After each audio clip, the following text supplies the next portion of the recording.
راستے کا بھی حق ادا کرو۔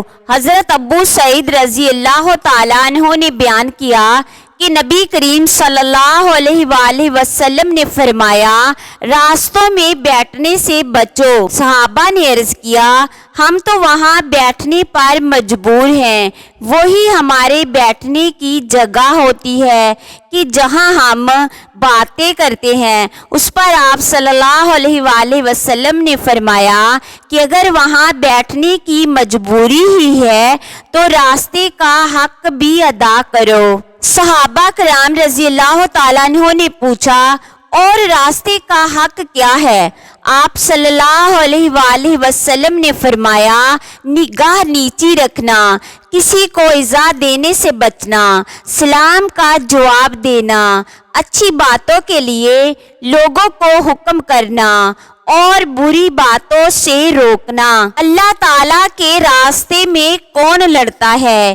ایک صحابی لاحق بن زمیرہ نبی کریم صلی اللہ علیہ وآلہ وسلم کی خدمت میں حاضر ہوئے اور عرض کیا کہ ایک شخص جنگ میں شرکت کرتا ہے، غنیمت حاصل کرنے کے لیے۔ ایک شخص جنگ میں شرکت کرتا ہے نامواری کے لیے۔ ایک شخص جنگ میں شرکت کرتا ہے تاکہ اس کی بہادری کی داغ بیٹھ جائے، تو ان میں سے اللہ تعالیٰ کے راستے میں کون لڑتا ہے؟ آپ صلی اللہ علیہ وآلہ وسلم نے فرمایا، جو شخص اس ارادے سے جنگ میں شریک ہوتا ہے کہ اللہ تعالیٰ ہی کا کلمہ بلند رہے، صرف وہی اللہ کے راستے میں لڑتا ہے۔ ایک ہوٹل میں ایک شخص انتظار کرتا کب رش بنے اور وہ کونے میں بیٹھ کر کھانا آرڈر کرتا۔ کھانا کھا کر وہ رش کا فائدہ اٹھاتا اور بل دیے بغیر نکل جاتا۔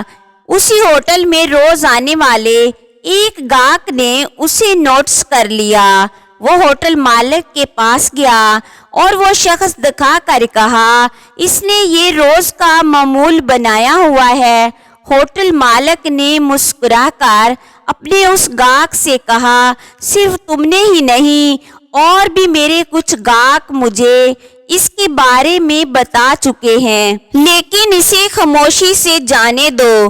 تم لوگوں نے اسے خاموشی سے بل دیے بغیر نکلتے ہی دیکھا ہے، میں اسے سامنے ٹہلتے دیکھتا ہوں جب یہ دل ہی دل میں دعا کرتا ہے، ہوٹل گاہکوں سے بھر جائے، ایک رش بن جائے جس کا فائدہ اٹھا کر یہ کھانا کھا کر بل دیے بغیر نکل سکے۔ وہ اگر مجھ سے فائدہ اٹھا رہا ہے تو اس کی دعا سے مجھے کئی گنا زیادہ فائدہ بھی ہو رہا ہے۔ کون کس کے نصیب کا کھا رہا ہے، یہ ہم انسان اپنی محدود نظر سے اکثر سمجھ نہیں پاتے۔